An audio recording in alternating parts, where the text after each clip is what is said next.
Potentiometer, ठीक है। अगला हमारा टॉपिक है पोटेंशियोमीटर। पोटेंशियोमीटर क्या है? ये भी एक टाइप का इलेक्ट्रिकल इंस्ट्रूमेंट है which is used to measure potential difference, ठीक है। It is used to measure potential difference, ठीक है। या फिर हम लोग बोल सकते हैं used to measure EMF of a cell और internal resistance of a cell. ये सारे इसके एप्लीकेशन है, ठीक है।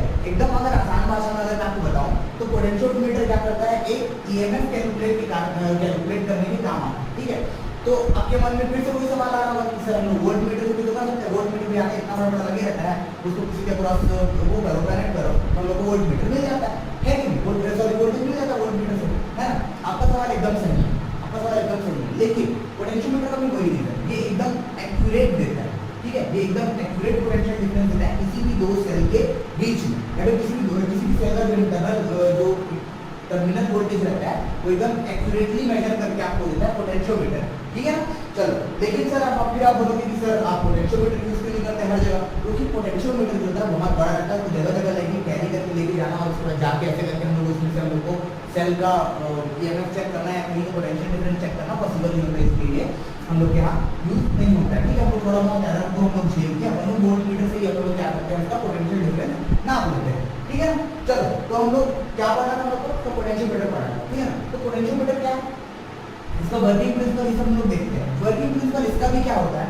इसका भी वर्किंग प्रिंसिपल वही है कि अगर दो पॉइंट के बीच में पोटेंशियल डिफरेंस बराबर हो, अगर दो पॉइंट के बीच में पोटेंशियल डिफरेंस जो है वो बराबर हो, तो वहां से करंट कभी भी फ्लो नहीं होता, ठीक है। उस पॉइंट से करंट कभी भी फ्लो नहीं होता है कि नहीं? अगर दो पॉइंट के बीच अगर पोटेंशियल डिफरेंस बराबर हो तो करंट फ्लो नहीं होता। हम लोग ब्रिजस्टोन लॉ भी देखेंगे, ठीक है। लेकिन ब्रिजस्टोन लॉ का एप्लीकेशन यहां पे यूज नहीं होता, ठीक है। इसका प्रिंसिपल यही है कि अगर दो पॉइंट के बीच में पोटेंशियल डिफरेंस अगर बराबर है तो वो कभी भी हम लोग यहाँ पोटेंशियल हम लोग भी ना पोटेंशियल कभी वहाँ पे तो सॉरी करंट वहाँ पे कभी भी फ्लो नहीं होता है कि।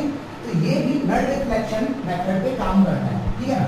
देखो, एक काम कर, ये अपना है, मैं एक बार आपको ये समझा दे रहा हूँ कि कॉम्प्लेक्स पोटेंशियोमीटर का सर्किट आपका कैसे बनता है, ठीक है। आपका कॉम्प्लेक्स पोटेंशियोमीटर का सर्किट जैसा रहेगा, ठीक है ना, वैसा आपका जो एक्सपेरिमेंटल सर्किट है जो हमारा सर्किट डायग्राम है वैसा नहीं रहेगा, ठीक है। एकदम सिंपल है। देखिए यहाँ पे रियोस्टेट है, रियोस्टेट का आपको कोई भी काम नहीं है, ठीक है। उसे रेजिस्टेंस वेरी करता है इधर से उधर, इसका आप लोग को यहाँ पे काम नहीं है, जगह फिक्स करके इसको रख देंगे तो भी चल जाएगा, है ना। ये वोल्टेज है, ये एक्सटर्नल बैटरी है, ठीक है। और ये वाला वो बैटरी है, ये वाला वो बैटरी है जहाँ पे क्या है हम लोग को जिसका ईएमएफ हम लोग को क्या करना है, हम लोग को नोन है, मतलब हम लोग को उसका फाइंड आउट करना है, ठीक है। ये उसका इंटरनल रेजिस्टेंस है, आपको अगर कंसीडर करना चाहे तो भी कर सकते हैं, नहीं करना चाहे तो भी कर सकते हैं, उसमें कोई दिक्कत वाली बात नहीं है कि नहीं। चलो, फिर यहाँ पे क्या होगा? ये वाला गैल्वेनोमीटर है और ये वायर्स है कि कहाँ पे हम लोग का जो है अपना वो नल डिफ्लेक्शन शो करने वाले गैल्वेनोमीटर वो वायर है कि नहीं। चलो, फिर आगे हम लोग उसको देखते हैं कि ये कैसे काम कर रहा है, ठीक है। अब इसका मैं एक सिंप्लीफाइड डायग्राम आपको बना के दिखा दूंगा,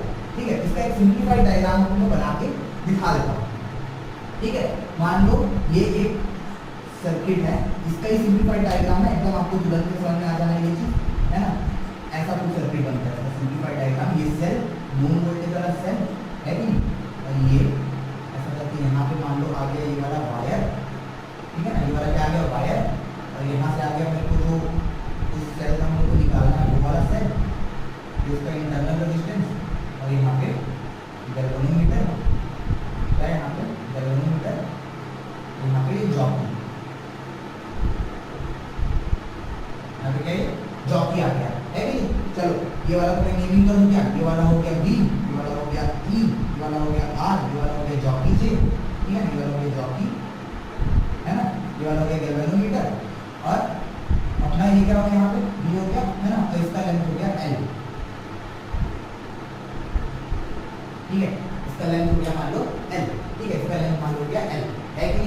चलो, अब इसका एल लेंथ है वो अपने को नोन रहेगा, वो अपने को नोन रहेगा कि कितना उसका लेंथ। अगर यहाँ पे देखो मान लो सेम टू सेम सर्किट है, बस यहाँ पे ये घुमाया हुआ चीज है, ये घुमाया हुआ चीज के लिए एल लेंथ है 2l 3l 4l 5l 6 है, ऐसे करके एल दे दिया और कुछ नहीं, एल को बढ़ा दिया वहाँ पे, और एकदम अगर एल को बढ़ा दिया तो लंबा चले जाता है, इसलिए इसका से घुमा के कर दिया है वहाँ पे, ठीक है ना। सेम टू सेम बस पूरे उसको ना एल यहाँ पे ले लिया, है ना।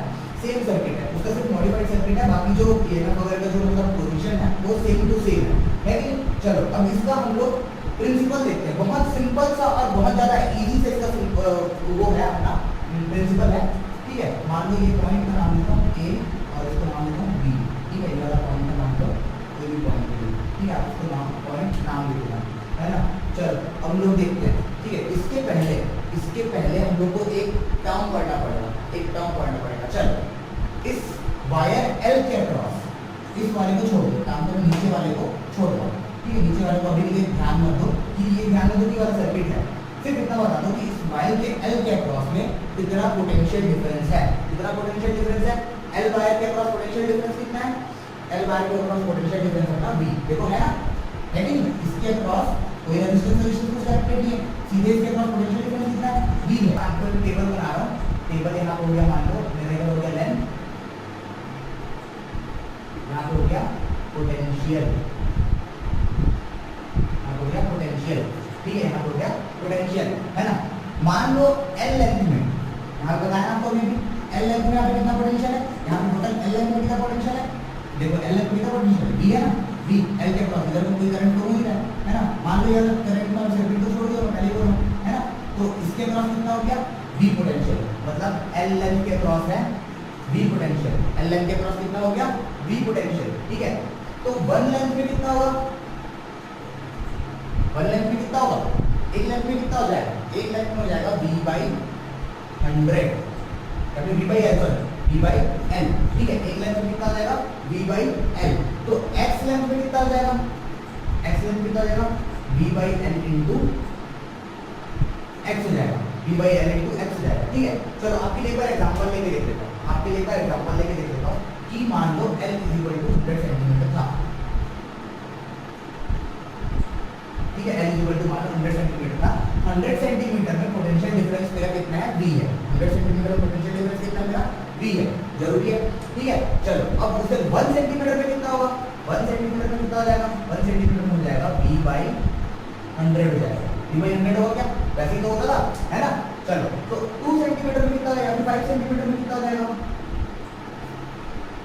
5 into V/100 हो जाएगा, होगा क्या, है ना, ऐसे ही होगा ना। तो चलो ठीक है, यहाँ तक समझ में आ गया कि अगर L लेंथ में पोटेंशियल V है, एक लेंथ में पोटेंशियल V/L हो जाएगा और x लेंथ में कितना हो जाएगा V/L into x हो जाएगा, ठीक है। तो जो V/L ही है, ठीक है, क्या होगा ये V/L ही है, जो V/L है, V/L is called potential gradient, V/L is called potential gradient, है ना। V/L क्या है, पोटेंशियल ग्रेडियंट है, जो अपन लोग निकाल सकते हैं, V/L अपन लोग निकाल सकते हैं कि नहीं, है ना। V अपने पास है, लेंथ इसका अपने को पता रहेगा, तो अपन पोटेंशियल ग्रेडियंट निकाल सकते हैं क्या। वोल्टेज या फिर potential difference per unit length is called क्या, पोटेंशियल ग्रेडियंट, ठीक है। ये एक टर्म है आपको जो इसमें नोन होना जरूरी है। अब ये होता क्या है, वोल्टेज पर यूनिट लेंथ। अब इसको निकालते कैसे हैं, V अपने को पता है, लेंथ भी अपने को पता रहेगा, लेंथ कितना भी रहेगा वायर का अपन लोग नाप सकते हैं ना, तो अपन लोग पोटेंशियल डिफरेंस निकाल सकते हैं, पोटेंशियल ग्रेडियंट निकाल सकते हैं। हाँ चलो एकदम आसानी से निकाल सकते हैं। चलो यहाँ तक समझ में आ गया पोटेंशियल ग्रेडियंट क्या होता है, समझ में आ गया। अब हम लोग चेक करते हैं कि ये जो पोटेंशियोमीटर है वो वर्क कैसे करता है, ठीक है। ये जो पोटेंशियोमीटर है वो वर्क कैसे करता है, चलो एक बार हम लोग करते हैं, है ना। मान लो मैं इसको जो जॉकी जे है उसको यहाँ से वहाँ खिसकाया, ठीक है। तो जॉकी जे है उसको मैं इस वायर में यहाँ से वहाँ खिसकाया, इधर खिसकाया तो पोटेंशियल ये जो गैल्वेनोमीटर है कहीं और डिफ्लेक्शन दे रहा था, इधर खिसकाया इधर कहीं दे रहा था, ऐसे उल्टा सीधा कहीं कहीं डिफ्लेक्शन देता है। लेकिन एक पर्टिकुलर पॉइंट आया, जहाँ पे उसका जो डिफ्लेक्शन था वो नहीं हुआ, उसका डिफ्लेक्शन 0 हो गया, ठीक है। यहाँ पे जो करंट जाएगा वो क्या हो जाएगा, 0 हो जाएगा, है ना। जब करंट जा रहा है तभी तो डिफ्लेक्शन 0 हो रहा है ना। करंट ज़्यादा डिफ्लेक्शन शो करता, लेकिन हम यहाँ पे करंट नहीं जा रहा, मतलब यहाँ पे डिफ्लेक्शन शो नहीं कर रहा, मतलब करंट कितना हो गया, 0 हो गया। करंट 0 कब होता है, जब यहाँ पे का पोटेंशियल और यहाँ पे का पोटेंशियल बराबर होगा, तब इसके बीच से क्या होगा, करंट नहीं जाएगा। क्या होता था, जब यहाँ पे का पोटेंशियल और यहाँ पे का पोटेंशियल बराबर होगा तो करंट नहीं जाएगा। सेम पोटेंशियल जब रहता है तो पोटेंशियल क्या होता है, करंट तो नहीं होता ना, अपन लोग पढ़ चुके हैं, बहुत सारे जगह हम लोग पढ़ चुके हैं, है कि नहीं। तो यहाँ पे का पोटेंशियल और यहाँ पे का पोटेंशियल बराबर हो गया, इसलिए क्या हो गया, यहाँ पे का अपना क्या नहीं जाएगा, हम लोग का वहां से करंट नहीं जाएगा। Let this length be x, ठीक है। यहाँ से यहाँ का लेंथ, जिस पॉइंट पे मेरे को नल डिफ्लेक्शन मिला है या फिर जो करंट का वैल्यू है वो 0 मिला है, वो वैल्यू मान लो x है, ठीक है, वो वैल्यू मान लो x है, ठीक है ना, वो वैल्यू मान लो x है, ठीक है। तो हम लोग इसको कैसे निकाल सकते हैं, पोटेंशियल ग्रेडियंट के फॉर्मूला से, अगर वही same to same same to same, ठीक है ना। अगर x लेंथ में मेरे को क्या मिला है, x लेंथ में l लेंथ में मेरे को v पोटेंशियल मिला है, y लेंथ में मेरे को v by l मिला है, x लेंथ में कितना मिल जाएगा, v by l मिल जाएगा। बाकी इधर का पोटेंशियल इज इक्वल टू कितना पोटेंशियल, मतलब अगर मैं ये पोटेंशियल निकाल दूं, ध्यान से सुनो मेरी बात को, अगर मैं ये पोटेंशियल निकाल दूं तो मेरे को इसका पोटेंशियल मिल जाएगा, क्या इसका पोटेंशियल मिल जाएगा, है कि नहीं। मतलब मैं अगर ये पोटेंशियल निकाल दूं तो ये वाला पोटेंशियल मेरे को मिल जाना चाहिए, ठीक है, v a b मिल जाना चाहिए। ध्यान से सुनना मेरी बात को, v a b मिल जाना चाहिए। अगर ये पोटेंशियल निकाल दूं तो v a b मेरे को मिल जाना चाहिए, ठीक है। v of x क्या लिख सकता हूं मैं यहाँ पे ध्यान से देखो, v of x at null deflection point, at null deflection point we have v of x, ठीक है, x लेंथ पे मेरे को क्या मिला है, I is equal to 0, I is equal to 0 v of x is equal to I we have I is equal to 0 या फिर null deflection, ठीक है, null deflection I is equal to 0, v x is equal to क्या मिल गया, v a b मिल गया, क्या मिल गया, v a b, ठीक है। तो v x अपन निकाल सकते हैं क्या, v x अपन निकाल सकते हैं क्या, हाँ निकाल सकते हैं, जरूर निकाल सकते हैं, जरूर से निकाल सकते हैं। v x क्यों नहीं निकाल सकते, v x कैसे निकलेगा, ये ठीक है, x लेंथ में कितना पोटेंशियल है, x लेंथ में कितना पोटेंशियल है, ये तो हमको निकालना है, x लेंथ में कितना पोटेंशियल है ना। तो v by l into x, vx equal to x length में कितना पोटेंशियल है वो vx है ना, मतलब इतने पर्टिकुलर लेंथ में कितना पोटेंशियल है, इसके बीच इन दोनों पॉइंट के बीच में कितना पोटेंशियल है वो मैं निकाल दूंगा, ठीक है। इज इक्वल टू क्या आ जाएगा, e minus I are, e minus I are, है ना, ये पोटेंशियल माइनस इसका पोटेंशियल इज इक्वल टू इसका पोटेंशियल और इसका पोटेंशियल कितना है, ठीक है, e माइनस आई आर, मान लिया हम करंट हो रहा था आई आर है, ठीक है, लेकिन यहाँ पे i इज इक्वल टू 0 है, ठीक है, since i is equal to 0, since i is equal to 0, then क्योंकि यहाँ से कोई करंट हो रहा है क्या, यहाँ से कोई करंट हो रहा है, कोई करंट तो नहीं हो रहा, ठीक है, vl upon v upon l into x is equal to e dot e minus 0 into r, ठीक है, मतलब v by l into x is equal to e, e आ गया, ठीक है, e आ गया, अपने को e मिल गया। अब v by l क्या होता है, पोटेंशियल ग्रेडियंट अपन निकाल सकते हैं, v अपने को पता है, l अपने को पता है कि नहीं। चलो k x is equal to e, where k is equal to v by l, potential gradient है ना, पोटेंशियल ग्रेडियंट, तो e is equal to kx मिल जाएगा, e is equal to kx मिल जाएगा, है ना, फिर k is equal to क्या, potential gradient, है ना, दूसरा x is equal to length where we get null difflection,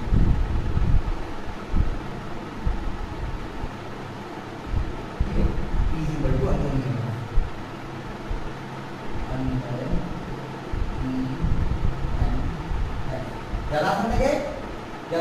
एक बार और मैं बताया था आपको, ये सर्किट है उसी का ये सिंपलीफाइड सर्किट है, मैं आपको बताया, ठीक है ना, बस वो वायर लंबा हो जाता है करके हमको कैसे ऐसे करके गोल घुमा के रख देते हैं, ठीक है, बाकी काम वही करता है ना। अब इसका प्रिंसिपल क्या है, कि सेम पोटेंशियल डिफरेंस अगर दो पॉइंट के बीच में रहता है तो वहां पे से करंट फ्लो नहीं होता है। पोटेंशियल डिफरेंस अगर 0 है, तो क्या होता है, हम लोग का वहां पे से करंट फ्लो नहीं होता है। पोटेंशियल डिफरेंस अगर होता है, लेकिन पोटेंशियल डिफरेंस सही नहीं, तो वहां से करंट फ्लो होगा, कोई करंट नहीं होगा, मतलब, ठीक है। अब मैं क्या किया, एक बार पोटेंशियल ग्रेडियंट हम लोग समझ लेते कि अगर L लेंथ में V, अगर L लेंथ में V पोटेंशियल है, L लेंथ में देखो V पोटेंशियल है कि L लेंथ में V पोटेंशियल है कि है, तो 1 लेंथ में कितना होगा, V by L हो जाएगा, यूनिट लेंथ में कितना हो जाएगा, V by L पोटेंशियल हो जाएगा, है कि नहीं। तो X लेंथ में कितना हो जाएगा, V by L into 100 हो जाएगा, V by L into X हो जाएगा। तो यहीं पे जो V by L है उसको हम क्या बोलते हैं, पोटेंशियल ग्रेडियंट बोलते हैं, उसको हम क्या बोलते हैं, पोटेंशियल ग्रेडियंट बोलते हैं, ठीक है, पोटेंशियल ग्रेडियंट बोलते हैं, ठीक है। अब ये पोटेंशियल ग्रेडियंट क्या होता है, वोल्टेज पर यूनिट लेंथ और potential difference per unit length is called potential gradient. ये अपन लोग आराम से निकाल सकते हैं, V की वैल्यू में पता है, तो नो नहीं पता, ठीक है, और L की वैल्यू हो गया, L की वैल्यू अपने को पता है, L की लेंथ की वैल्यू अपने को पता रहेगी कि नहीं, जरूर पता रहेगी, तो पता नहीं, L नल डिफलेक्शन पॉइंट भी y इज इक्वल टू 0, ठीक है। चलो अब मैं क्या किया, इसको घिसाते गए इधर से, तो यहाँ पे देखा तो रिफ्लेक्शन इधर हो रहा था, इधर देखा तो रिफ्लेक्शन इधर हो रहा था, कहीं कहीं रिफ्लेक्शन हो रहा था, लेकिन एक पर्टिकुलर पॉइंट पे रिफ्लेक्शन शो नहीं कर रहा, जीरो रिफ्लेक्शन शो कर रहा है। जीरो रिफ्लेक्शन कब होता है? जब इतने का पोटेंशियल इतने के बराबर होगा, जब इतने का पोटेंशियल इतने के बराबर होगा तो क्या होता है, वो पोटेंशियल डिफरेंस क्या होगा, वहां से डायरेक्ट फ्लो नहीं होगा, क्योंकि पोटेंशियल डिफरेंस क्या है, वहां पे जीरो है कि नहीं। अब इतने का पोटेंशियल मतलब मैं कैसे निकालूंगा, एक्स लेंथ का पोटेंशियल, यहाँ से यहाँ तक मैं नाप सकता हूँ ना, एक्स लेंथ का पोटेंशियल निकाला कि मैं कैसे निकालूंगा, x dx अपॉन l, है ना। चलो वहां पे क्या हो जाएगा, v ऑफ x लेंथ पे जो पोटेंशियल रहेगा वो इक्वल किसको जाएगा, v ऑफ ab, मतलब इसका पोटेंशियल बराबर हो गया, इसी कारण यहाँ कोई करंट फ्लो नहीं हो रहा है, इसका पोटेंशियल बराबर हो गया, इसी कारण यहाँ कोई करंट फ्लो नहीं हो रहा है कि नहीं हो रहा है। चलो फिर आगे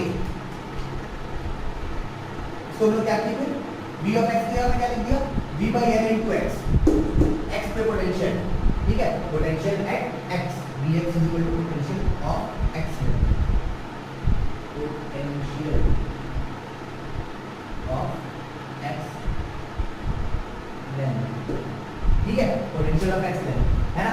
तो यहाँ पे क्या होगा, i क्या है, 0 है, पहले एलिमेंट से is equal to e minus I R होगा, e माइनस आई आर मतलब e minus I R internal resistance, ठीक है। इंटरनल रेजिस्टेंस निकालने में शुरू में बोला था कि अगर आप ले तो भी कोई मतलब है, और ले तो भी कोई मतलब नहीं है, नहीं लेंगे तो भी कोई मतलब नहीं है, आपको उसको लेना है कि नहीं लेना, आपको इस पॉइंट ऑफ व्यू से आपको उसका कोई मतलब नहीं है कि नहीं। चलो आगे देखो, आगे कैसे हो जाएगा, है ना, i इज इक्वल टू 0 का मतलब, है ना। तो क्या मिल गया मेरे को यहाँ पे, v by l into x is equal to e minus 0 into r, ठीक है ना। चलो ये वाला 0 हो गया, ये वाला क्या हो गया, v by l into x is equal to e, तो e is equal to kx, क्योंकि v by l का potential related to is equal to kx हो गया, ठीक है।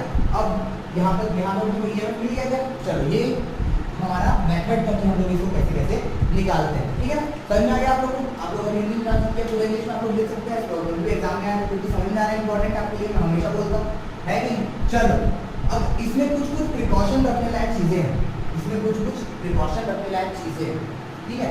सबसे पहला इसमें प्रिकॉशन हम लोग क्या रखते हैं कि जो हमारा ये वाला सेल का जो पोटेंशियल है, ठीक है, वो हमेशा बड़ा होना चाहिए इस पोटेंशियल, ठीक है। जो हम लोग का नोन बैटरी है वो हमेशा बड़ा होना चाहिए इस वाले बैटरी से, नोन वाला बैटरी जो इस वाले बैटरी से हमेशा बड़ा होना चाहिए। और सेम टू सेम जो पिछला अपन लोग किए थे, जॉकी को कभी भी वायर में रगड़ना नहीं है, जॉकी को कभी वायर में रगड़ना नहीं है ना। दूसरा और क्या कर सकते हैं, और क्या करना, कभी भी जैसे कि यहाँ पे मान लो, एकदम ध्यान से देखना यहाँ पे, ठीक है, ये माइनस है, ये वाला प्लस है, ये वाला माइनस है, ये वाला प्लस है, ठीक है। तो इसको इसी कन्वेंशन के साथ आपको यहाँ पे क्या करना है, इसको यहाँ पे कनेक्ट करना है, ठीक है। कि माइनस और माइनस एक साइड हो, प्लस और प्लस एक साइड हो, उसको उल्टा कर दूंगा तो यहाँ पे नहीं आएगा, ठीक है, यहाँ पे नहीं आएगा, ये अपना प्रिकॉशन है, ठीक है। अपन लोग देखिए पोटेंशियोमीटर में हम लोग किसी भी अननोन ईएमएफ को हम लोग कैसे निकालते हैं, ठीक है, या फिर अननोन पोटेंशियल डिफरेंस को हम लोग कैसे निकालते हैं, ठीक है। चलो अब अननोन पोटेंशियल डिफरेंस निकालिए। अब हम लोग पोटेंशियोमीटर का देखेंगे कि अगर एक पोटेंशियोमीटर से हम लोग दो सेल के ईएमएफ को हम लोग कैसे कंपेयर कर सकते हैं, ठीक है, दो सेल के ईएमएफ को हम लोग कैसे कंपेयर कर सकते हैं, ये हम लोग को जानना है। तो हम लोग पोटेंशियोमीटर को कैसे यूज करेंगे, ठीक है। हमारा जो पोटेंशियोमीटर का जो एप्लीकेशन है वो क्या है, इसका आप लोग हेडिंग अलग चेंज करेंगे, use of potentiometer to compare EMF of two cells, two different cells, ठीक है। ये आप लोग इसको हमेशा करेंगे, क्या करेंगे, इसको एक टॉपिक हम लोग डाल देंगे, ठीक है। अब सेम टू सेम सर्किट है, ठीक है, सेम टू सेम सर्किट है, एकदम सेम टू सेम सर्किट है, बस मैंने क्या किया, यहाँ पे नीचे में एक और ईएमएफ यहाँ पे कंसीडर कर दिया, ठीक है। पहले क्या था, यहाँ पे इंटरनल रेजिस्टेंस कनेक्टेड था, नीचे वाला ये वाला पार्ट पोर्शन नहीं था, ठीक है। तो यहाँ पे मैं एक और ईएमएफ में क्या कर दिया हूँ, वहाँ पे डाल दिया, या फिर एक और बैटरी में यहाँ करके कनेक्ट कर दिया, ठीक है, कर दिया कनेक्ट, ओके, ठीक है। चलो अब वहाँ पे क्या कर दिया, मैं दो स्विच लगा दिया, दो स्विच लगा दिया, स्विच में ऐसे नॉर्मल बटन, अपना button on off on off on off, है ना, नॉर्मल बटन है कि नहीं। चलो तो अब मतलब यहाँ पे भी ऐसे हो जाएगा, जैसे इनपुट यहाँ हमारा इवन हो जाएगा, ये वाला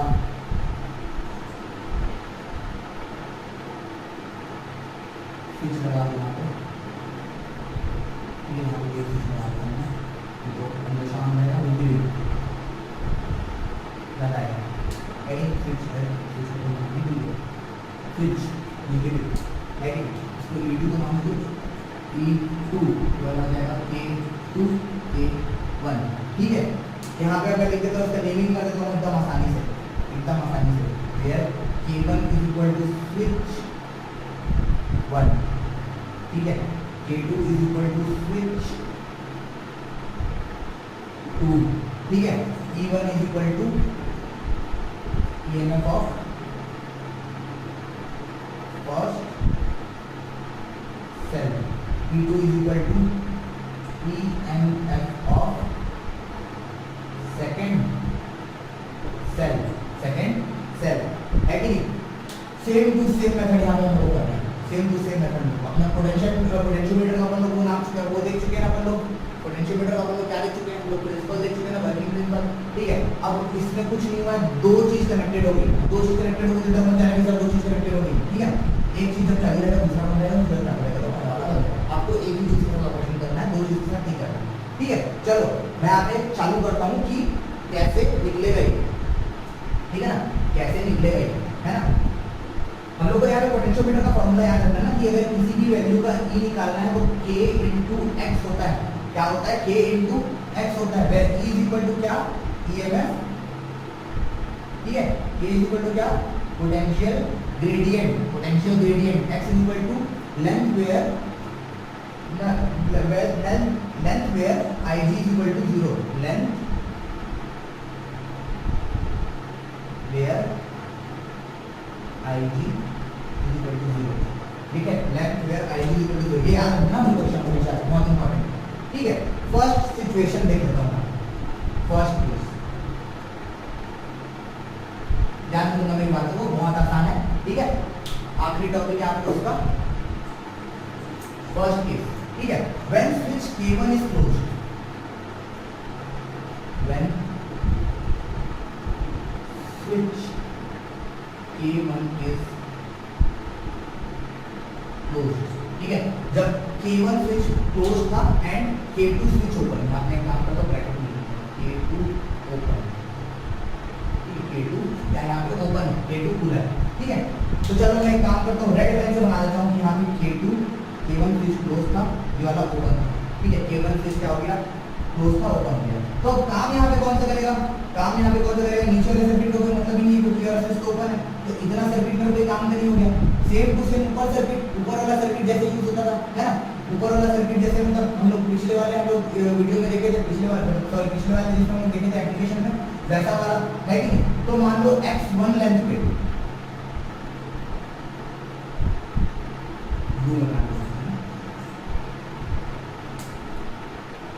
ठीक है, x1 लेंथ पे मान लो मेरे को नल डिफ्लेक्शन मिल रहा है, ठीक है। E1 का मेरे को पोटेंशियल x1 लेंथ पे पोटेंशियल मेरे को 0 मिल रहा था, तो मैं E इज इक्वल टू क्या लिख सकता हूँ? E1 इज इक्वल टू क्या लिख सकता हूँ? E1 is equal to K into x1 लिख सकता हूँ क्या? K इंटू x1 लिख सकता हूँ क्या?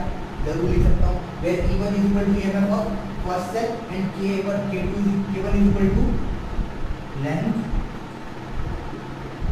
Where IG is equal to 0 for first cell, या फिर E1, है ना। पहला कंडीशन खत्म हो गया अपना E1, इसको मान लो मैं इक्वेशन 1 नाम दे दूंगा, ठीक है। इसको मान लो अपने इक्वेशन 1 नाम दे दो, है ना। अब सेकंड केस ले लो, ठीक है। इक्वेशन 1 मेरे को मिल गया, सेकंड केस ले लो। Second case where switch K2 is closed and K1 is open. Where switch K2 is closed and K1 is open, ठीक है ना। K2 closed है, K1 क्या है? ओपन। मतलब अब कौन सा बंद हो गया? ये वाला ओपन हो गया, ये वाला क्या हो गया? ओपन हो गया, और ये वाला क्लोज हो गया, K2 क्लोज, ठीक है। अब किस वाले सर्किट का मतलब नहीं, सिर्फ नीचे वाले सर्किट का मतलब सारा का सारा जो भी करंट फ्लो है ना, ठीक है। अब लेकिन यहीं पे x1 पे मेरे को नल डिफ्लेक्शन नहीं मिलेगा, ठीक है, क्योंकि इसका पोटेंशियल अलग अलग है ना, इसका पोटेंशियल अलग अलग है, तो मेरे को x1 पे नल डिफ्लेक्शन मिल जाएगा? नहीं मिलेगा, ठीक है। अब मेरे को फिर से किसका आना पड़ेगा? तो फिर से किसका आया? मान लो यहाँ पे थोड़ा सा डॉटेड लाइन बनाया, तो फिर से किसका आया? मान लो यहाँ पे नहीं मिलेगा, यहाँ पे नहीं मिला, ठीक है। यहाँ कहीं मेरे को मिला, ठीक है ना। कहाँ मिला? तो यहाँ पे मिला, तो इतना लाइन कितना हो जाएगा? x2, ठीक है। इतना x1 होता है x2, ठीक है। एक x2 लेंथ में मेरे को क्या मिला? E2 सेल के लिए मेरे को क्या मिला? IG करंट 0 मिला, है ना। नल डिफ्लेक्शन मेरे को यहाँ मिला, मेरे को नल डिफ्लेक्शन फाइंड करना है अल्टीमेटली, और कुछ नहीं करना है, ठीक है। तो मेरा फॉर्मूला क्या हो जाएगा, E2 सेकंड वाले पोटेंशियल के लिए काम कर रहे हैं हम लोग, ऊपर वाले पोटेंशियल के लिए काम करेंगे। E2 K into X2 कितने लेंथ मिला है, X2 लेंथ पर कोऑर्डिनेट डायरेक्शन मिला है, तो क्या लिखूंगा मैं इसको, इक्वेशन 2 बना दिया, ठीक है। Where X2 length where IG 0 for second cell या फिर E2, ठीक है ना, या फिर E2, ठीक है। आपको समझ में आ गया यहाँ तक कि अब हम लोग को कंपेयर करना है, ठीक है। हम लोग का काम क्या है, सिर्फ और सिर्फ कंपेयर करना कि कौन सा सेल बड़ा है कौन सा सेल छोटा है, ये सब हम लोग कंपेयर करना है। तो के बीच में कंपैरिजन मतलब क्या होता है, ठीक होता है ना, वो तुमसे ज़्यादा अच्छा पढ़ता है, वो तुमसे ज़्यादा अच्छा पढ़ती है, तो वो इतना परसेंट लाई तो इतना परसेंट क्यों लेके आया, घर वाले ऐसे कंपैरिजन करते हैं ना, ठीक है। तो वैसे ही हम लोग को यहाँ भी दोनों सेल के बीच में कंपैरिजन करना है कि अरे यार ये वाला सेल बड़ा है कि ये वाला सेल बड़ा है, हमको पता नहीं, ये हमें जरूरत नहीं है, ये में भी निकाल सकते हैं, कोई बड़ी बात नहीं है, ठीक है ना। बस हमको कंपैरिजन करना है, इसलिए मैं बता रहा हूँ, ठीक है। ठीक है, अब यहाँ पे लिखो डिवाइडिंग 1 and 2, डिवाइडिंग 1 and 2, ठीक है। क्या हो जाएगा, E1 divided by E2 is equal to KX1 divided by KX2, है ना। K का टू पोटेंशियल डिफरेंस तो पूरा मतलब पोटेंशियल ग्रेडियंट तो पूरा इस जो इंस्ट्रूमेंट है उसके लिए सेम है ना, ठीक है। पोटेंशियल ग्रेडियंट तो उसका सेम है ना आपको, ठीक है ना, पूरा का तो इसमें K से सेम होगा और K क्या हो जाएगा, बढ़ जाएगा। तो E1 by E2 is equal to X1 by X2, ठीक है। अब इसमें से हम लोग को X1 नोन रहेगा, X2 नोन रहेगा, तो हम लोग बता सकते हैं कि कौन सा बड़ा है कौन सा छोटा है, ठीक है ना, कौन सा बड़ा कौन सा छोटा हम लोग बता सकते हैं। तो ये था हमारा कंपैरिजन, ठीक है। तो अपना जो करंट इलेक्ट्रिसिटी का मेन पोर्शन था अभी तक का, तो सारा का सारा एंड हो चुका है। पोटेंशियोमीटर आपका लास्ट मेजरिंग इंस्ट्रूमेंट था, ठीक है। अब हम लोग अगला चैप्टर चालू कर सकते हैं जिसका नाम है मैग्नेटिज्म, है ना। अगला सेक्शन ही है, समझ लो, मैग्नेटिज्म एक अलग सेक्शन है, ठीक है। तो हम लोग क्या बोलते हैं, मूविंग चार्ज एंड मैग्नेटिज्म नाम से एक अलग चैप्टर है, ठीक है। आपका पोटेंशियोमीटर यहाँ पे यही था, ठीक है। इसका ये आपका अगला एप्लीकेशन था, ठीक है।